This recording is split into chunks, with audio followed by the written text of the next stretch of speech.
I just put speaker order in breaking news Slack. I think we're still on time to start at 4:40.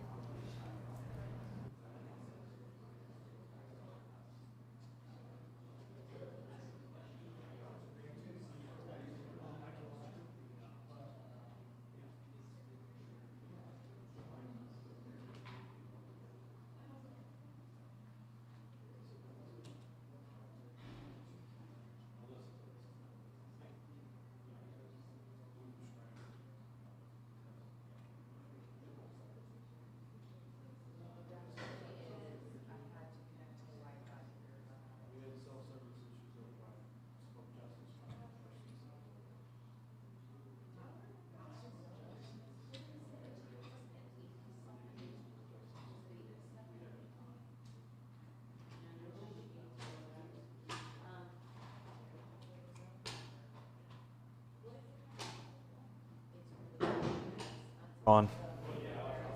RON.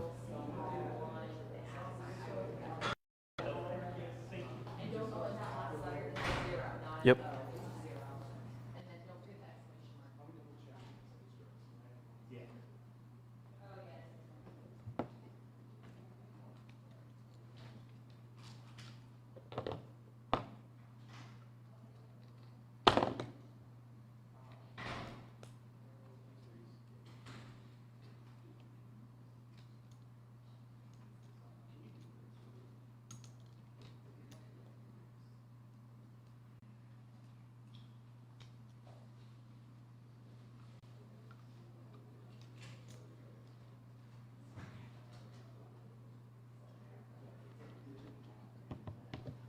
One second. Brian, Brian.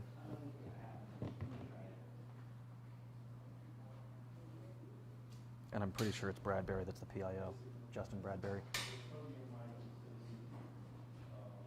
But I'm not 100% sure that that's actually, I think they have multiple PIOs, but I think it's Justin Bradbury that's going to be speaking.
I'm just seeing that now, but I'll film with my phone if anything goes off over here. They're beginning.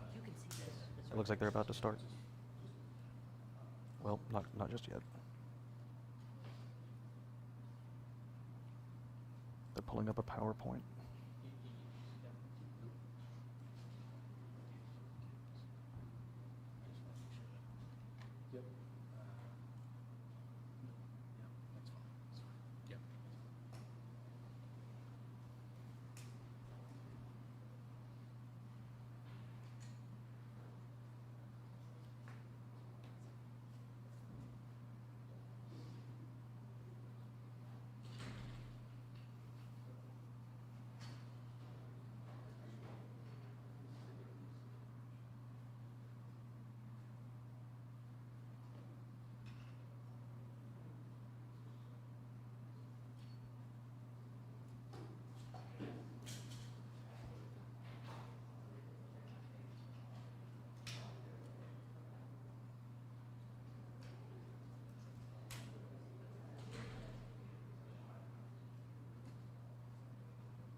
Here they come. All right, folks, I'm just going to handle a couple of housekeeping things real quick. First of all, there'll be 3 speakers, me, the mayor, Chief Valenti. I'm going to give you spellings on all of those. I'm Captain Justin Bradbury, Justin, Bradbury, Bradbury. Mayor is Ron Washington, Ron, R-O-N, Washington, W-A-S-H-I-N-G-T-O-N. Chief is Brian Valenti, B-R-I-A-N-V-A-L-E-N-T-I. All right. Good afternoon, and thank you all for being here. We've called today's press conference to address the police department's response to the unlawful disturbance that occurred on the Roebling Suspension Bridge last night. The incident resulted in multiple arrests and significant disruption to public safety, traffic flow, and the safety of our officers. In a moment, I'm going to introduce the mayor, who will be followed by the chief of police, Brian Valenti. Chief Valenti will be showing video clips that show a different perspective than what is currently being shown in the media, online, and on social media. We want to warn you, some of the clips contain graphic language and use physical force. Please hold all questions until the end of the presentation. With that, I'd like to introduce you to our first speaker. Please welcome the Mayor of Covington, Ron Washington. Thank you, Captain. Good afternoon, and thank you all for being here. As many of you know, yesterday there was a significant disruption on the Roebling Suspension Bridge involving approximately 100 individuals demonstrating against ICE.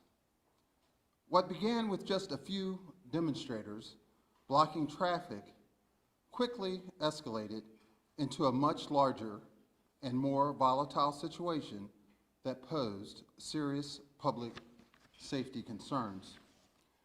When Covington police officers arrived, they encountered individuals actively blocking the south entrance of the bridge. We now know those individuals were coordinating by radio with the demonstrators actually on the bridge. The situation then quickly escalated as large numbers of demonstrators moved onto the travel portion of the bridge, creating a high tension and chaotic environment. Covington police officers met the large group of demonstrators at the middle of the bridge over the Ohio River. Covington police gave verbal commands and warnings to the crowd demonstrating on the active roadway, placing themselves, motorists, and officers at risk. The majority of demonstrators followed the direction of our officers, but a small contingent did not. Due to that small contingent of demonstrators refusing to move their demonstration to the sidewalk portion of the bridge, the situation became increasingly volatile and unfolded rapidly, resulting in a strong police response and multiple arrests.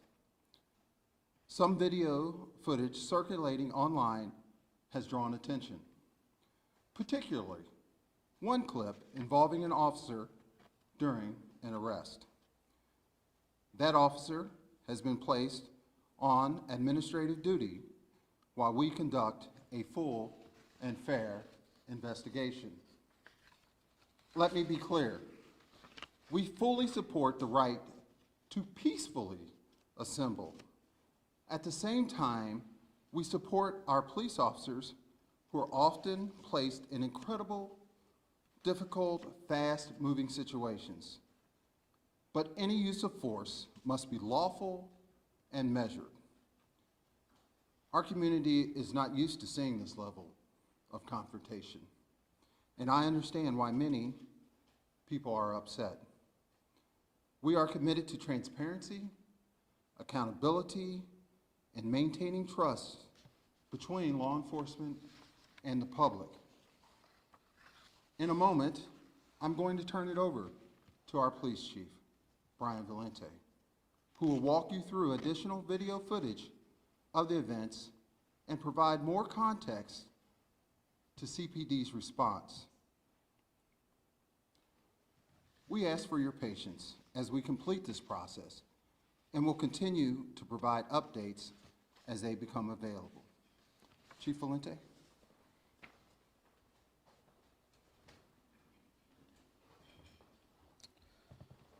Thank you, Mayor. Good evening, everybody. What I'm going to do is actually walk you through some video clips and actually one still picture to kind of give you a little bit of context as to what our officers were dealing with when they arrived on scene on the bridge. Just to kind of give you an idea, we were actually dispatched to a disturbance on the bridge to people blocking the roadway. At that point, we had there was no protests going on. It was just literally people blocking the roadway. Can you go to the first clip, please? Stop for a second. This first clip that you're going to see is a video that shows an incident that led up to our contact with the individuals that are on the bridge. Like I said, the call we were responding to was for individuals blocking the roadway. This actually shows individuals trying to prevent a car from driving onto the Roebling Bridge from the Cincinnati side. We were able to actually contact the driver of this vehicle, who stated that those individuals attempted to break out his windows on the driver's side. They threw drinks at him and pounded on his car repeatedly.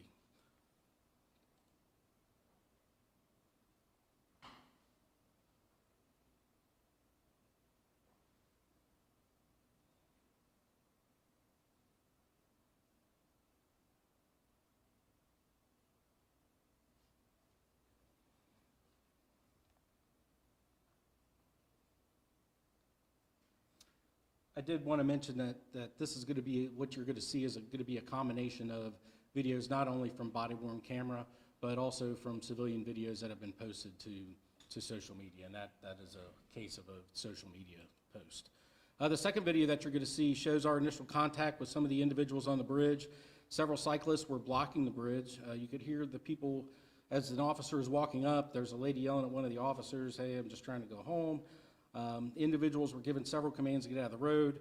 One person was seen communicating on a radio, and we discovered during this that there were several individuals that had radio communications and also police scanners in their possession.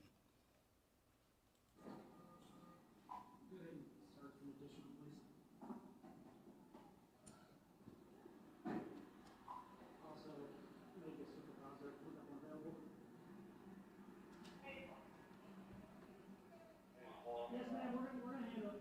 Yeah, I'm gonna stop for you. Come on. If you're gonna go to jail, get out of the road. Get out of the road. I'm not gonna ask you again. Get out of the road, you're going to jail. So that went on for several minutes.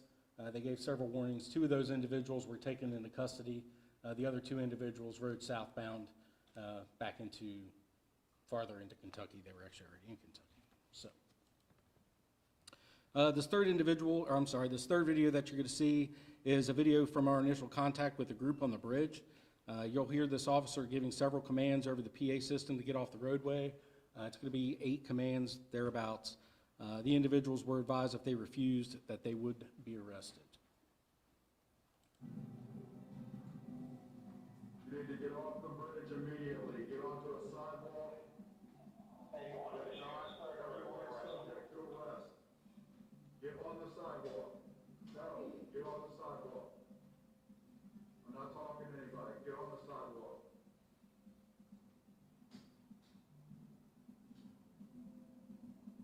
Everyone needs to immediately clear the bridge. This is a roadway. Get on the sidewalk.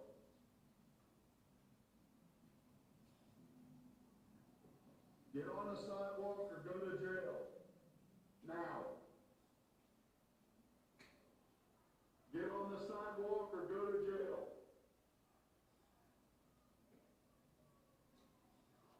We're telling you to disperse. If you do not, you will go to jail for failure to disperse.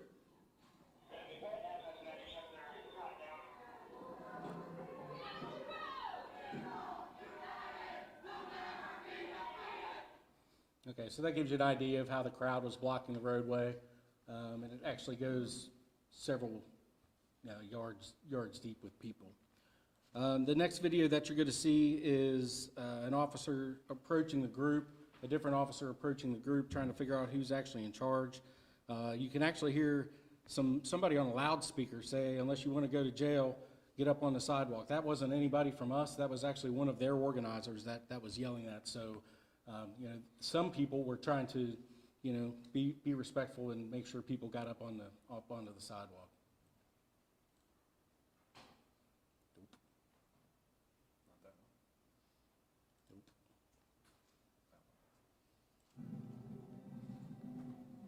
You need to get off the Nope. bridge You missed immediately, one. get onto a sidewalk.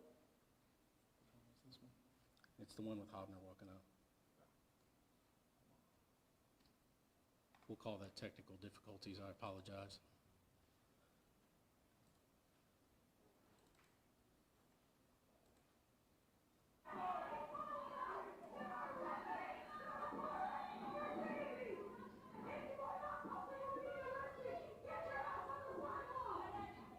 Y'all got anybody in charge? Is there anybody in charge? All right, if you want to change this first, if you don't, you will be reprimanded or arrested. So the person that you heard, the female that you heard yelling, was not a police officer. It was actually an individual that was involved with the group. The next video that you're going to see is you're going to see an individual in a red hat. And pay attention to the red hat because he's the one who comes up later also. He attempts to disarm one of our officers of his pepper ball gun. After that, you see the individual square off into a fighting stance. You can also notice that the officer was surrounded by 3 different individuals while tussling over the pepper ball gun.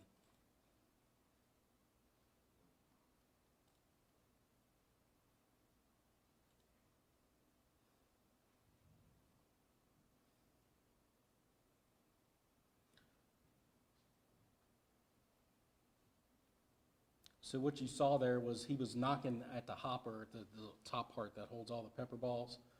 He was knocking at that hopper, and he actually dislodged it. And this is the same thing. It's the same video, just in slower motion, just so you can kind of see.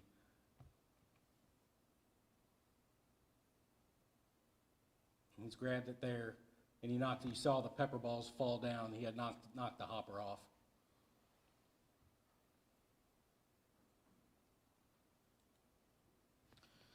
And like I said, remember the individual in the red hat. So this was the same individual that knocked the pepper ball off. And I want to read to you an excerpt from the use of force report from the officer that eventually is engaged with this person. It says, due to being significantly outnumbered by the crowd and Hill's combative posture, I deployed my department-issued pepper ball launcher. I first directed rounds at the ground near his feet as a warning. He failed to comply, so I aimed at his lower extremities to gain compliance.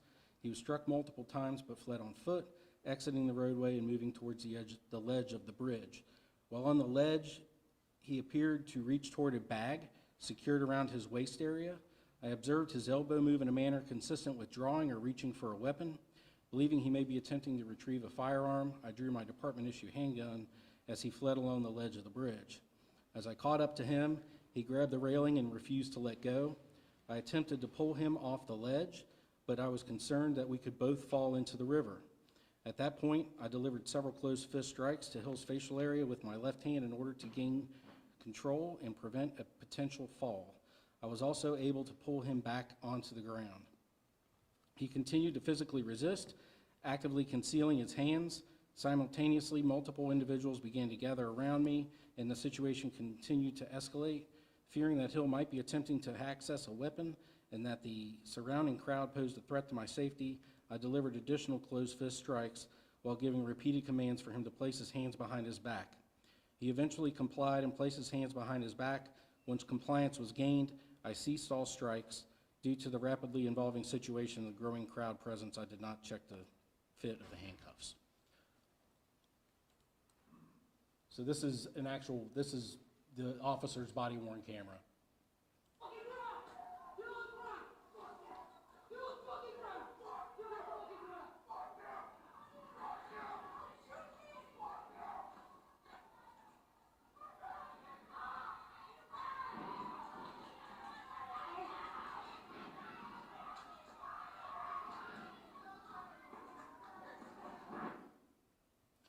So the reason why I cut off there was because at that point, he was fully engaged with that individual, so really the body camera for that officer doesn't really show anything except for, rubbing up against clothing. This is another view. This is actually a civilian video that kind of shows a similar thing, or the same thing from a different view.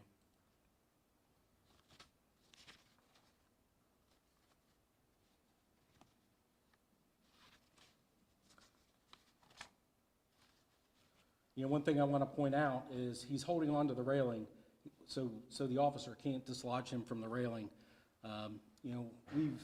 We've trained our officers repeatedly at Covington PD. For anybody who's been around for a little bit, the last officer that we lost in the line of duty was because he fell off of a bridge while somebody was fighting with him. So we do everything we can. We don't mess around on bridges. This is not an intersection. It's not in a park. It's not on a sidewalk. This is on a bridge, almost 100 feet above water. So it's a very dangerous, precarious situation for not only the individual that's holding onto the rail, but also for our officers. So this is, remember I said he was engaged, so this is a body-worn camera from a different officer that was there. It basically shows him resisting arrest, and then once he's on the ground, you will notice he grabs onto one of the blue bridge railings as opposed to the sidewalk railing.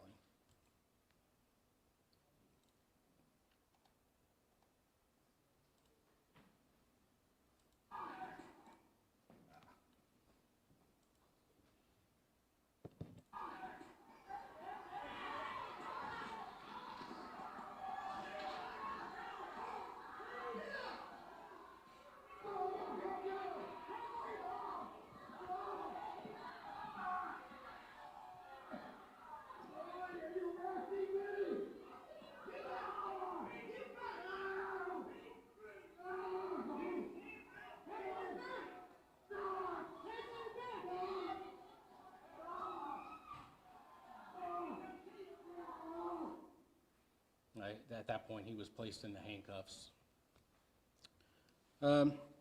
As the mayor said, like I said, as the mayor said, we have opened up an investigation on this case. The investigation is going to look at the entire incident, not just the incident that we just saw.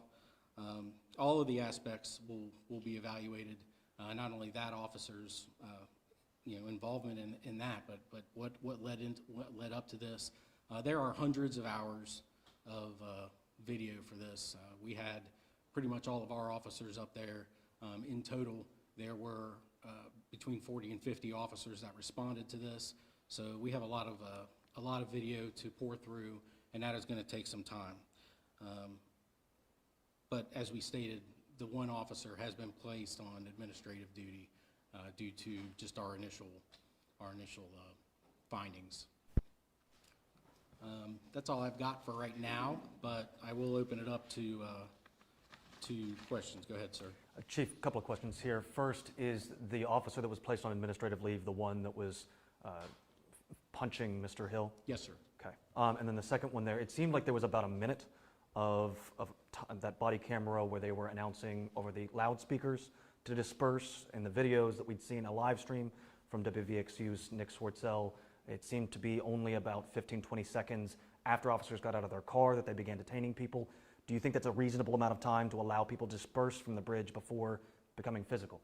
15 to 20 seconds or a minute? The whole, from the time that they got. You heard Sergeant Fain as he was rolling up numerous times. Like I said, I think I counted 8, advising them that they need to get off the roadway.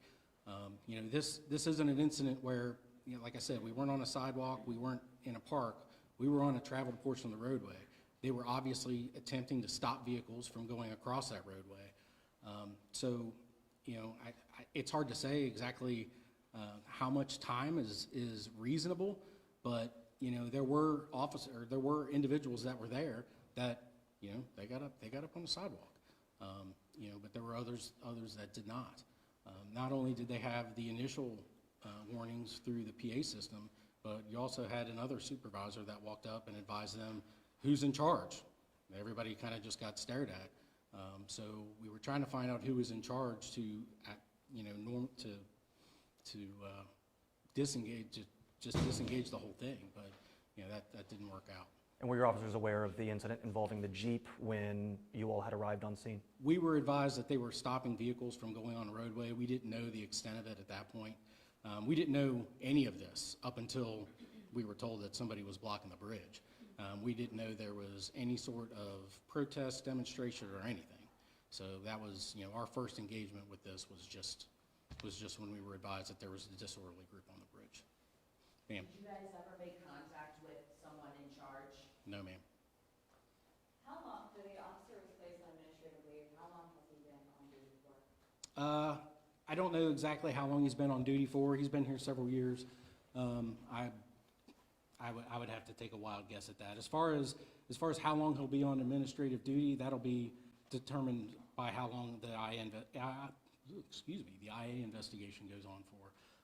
Until the IA investigation is complete and there's been some sort of determination as to whether he broke laws, policies, or whatever, then he will remain on administrative duty. And I know you talked about this, but can you just kind of go into detail on how dangerous it is for law enforcement to respond to situations such as this on bridges? Right, so, this bridge is kind of a different animal anyway. The roadway of the bridge itself, it's not concrete, it's not asphalt, it's that metal grating, which is very difficult to negotiate anyhow. But, especially when you're talking about any of our bridges, the railings tend to be only about 3.5, 4 feet high. It doesn't take a whole lot of, it sounds like it would, but it really doesn't take a whole lot of momentum to push somebody over to the other side. And once you're on the other side of that railing, there's nothing to stop you. So, it is a very dangerous situation. Like I said, we tell all of our folks what happened in 1998. I was actually there that evening. I came on with Mike Parton. I actually went to high school with Mike Parton. He was a friend of mine. So, we make sure that our officers are aware of the dangers that are on that bridge, because we're on the bridges all day, every day. Whether it's 75 or the suspension bridge or the Clay-Wade Bailey, it doesn't matter. We spend a lot of time on those bridges, and the safety of not only the public that are up there, but our officers is of the utmost importance. And I think my last question is a lot of the people who were arrested, they're believed to not have really been from the area. Are you able to speak about that at all? I'm sorry? All but two were from outside the area. Ma'am, I'm sorry. Sure, a couple of them. When you say all but two were outside the area, do you mean northern Kentucky or Cincinnati or like? The Cincinnati area. So they were from the Cincinnati area? Most were from the Cincinnati area. Okay, great. And then the officer that's on leave, is he being paid? Is it administrative leave or administrative duty? It's administrative duty. He is getting paid. He will be doing administrative things at the police department. He will not be out in the public and patrol, those types of things. And can you give us more information about the two reporters who were arrested? What was the circumstances surrounding that, and what happened there? I don't have a whole lot of information about that. I know the one reporter that was right there. She didn't have any credentials whatsoever. She, as a matter of fact, didn't even have an ID on her, apparently. So there's nothing to identify her as a reporter. She was ordered to leave the roadway, and she did not. I don't have any information on the other one. Do you anticipate that the charges against the reporters will be dropped? That's not a decision that we make at the department level. That is something that goes through the court system. Are you aware of any of protesters being paid to come here and take over the bridge? No, sir, I'm not. Chief, is there a timeline to de-escalation? Were you attempting as quickly as possible to make arrests or detainments? Do you try to do it within a certain time frame, or could it have been longer? Well, the reality of it is we always try to use arrest as a last resort. As soon as we arrest somebody, that person is off the street for a good portion of the time. If you're not aware, our jail is all the way in the south end of Covington, so it's not downtown like it used to be. It is an excursion once you make an arrest. So we try to give everybody ample opportunity to move along, do whatever they need to do, but in this case, there was a group that did not. You know, it's hard to say exactly whether there was ample amount of time.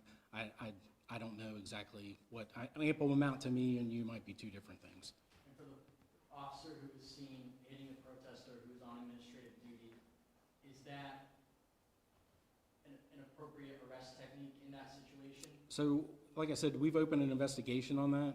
I don't want to speculate as to how that's going to turn out. We have not seen all the video that's available to us, so I really don't want to speculate as to how the results of that investigation will be. And for the driver of the black SUV that you made contact with, do they have any obligation to stop driving? Not really. You know, and nobody wants to hurt someone, so they're not going to, you know, they weren't going to barrel through. But, you know, it is a roadway. That individual actually was here visiting from out of town. He was trying to get from dinner back to his hotel room. So, you know, he had no idea what he had driven into. You know, basically his comments were, all I was trying to do was go around him so I can get back to my hotel room. So, you know, as far as an obligation to stop, they're not, you know, the people that were blocking the roadway, that's an unlawful activity, and it's not legal. It's not, I don't know about Ohio, but it's definitely not legal in Kentucky. I'm going to assume it's probably not legal in Ohio either. Go ahead. You mentioned about the safety of the bridge, and the protesters appeared like they were moving toward Covington. Why not wait until they were on, you know, off the bridge, even on that sidewalk area? You know, there again, I can't speculate as to how they responded there at the time. You know, you do want to make sure that you address these situations as soon as you can. You don't want things to grow. If you look at one of the videos, there's a gentleman that's wearing all black that's jumping around the group, hyping the group up. If that continues as they go across the bridge, you know, I can't, like I said, it would be total speculation as to what would happen. You know, the flip side of that is there are residents on the other side of that bridge. They don't want to deal with all that too. So, you know, we're here to, you know, not only protect the people that were up there, but also protect the residents that are in the city. My last question is, were any weapons found on any of the protesters, either arrested and or just there? There were not any weapons found that I know of. Go ahead. What's required in terms of a permit for these types of events? So in this instance, because it was on the Roebling Bridge, it would have been a permit through KYTC. So there was no permit, there wasn't anything. It's my understanding that this was an actual protest, a permitted protest that started in Cincinnati. There's a smaller group that came to the foot of the Roebling Bridge and then did their thing, but the protest was not at the Roebling Bridge. I believe it was at City Hall in Cincinnati. But you know, they don't have any, there was no permits, there was no anything as far as Kentucky was involved. Were any of your officers injured at all? We did have some officers that had minor injuries. There were also two individuals that had minor injuries. Everybody was treated and released from St. Elizabeth. From where? It seemed like St. Elizabeth. the officers came prepared between the pepper pellets that you talked about and the dog. Is that standard procedure for that type of incident? Yes, ma'am. Our officers are equipped with you know, equipment to help them mitigate those circumstances. And how many cruisers and police officers responded to the email? Like I said, I believe the number is 48, but of the Covington officers, it pretty much had all of our officers there. We did do what's called a county all-call, so there were other officers from other agencies, not only in Kenton, but also in Campbell County that responded. Chief, I just have two more. There was an indication that the organizers had radios. What was the significance of that to you? I mean, I think it just shows their level of organization, right? So, you know, it wasn't just haphazard what they were doing. They were legitimately blocking roadways and trying to communicate, and you know, they were communicating back and forth. The fact that they had a police scanner, they could listen to everything that was going on our radio. You know, that's actually a violation of law also. But I don't believe that nobody was charged with that, but that's a KRS. You can't do that. I got time for one more question. My final question. Sorry, go ahead. I haven't got you yet. The group that was holding the vigil on the Cincinnati side was United for Peace. Was the protesters who went across the bridge, do you know if they were connected I don't know who they were associated with. I've seen several things that have popped up on social media over, the last 24 hours, but I'm not sure who they were associated with. Did you have any communication from Cincinnati PD or anyone on the Ohio We side? had no communication from anybody. Generally speaking, we have protests in the city all the time. We've had several of them over the last, several months. Generally, either they reach out or we find out about it. We go there, we meet with somebody that's in charge. We say, okay, here's the guidelines, A, B, and C. They're like, okay, cool, we'll see you. And we don't ever hear anything else from them. So,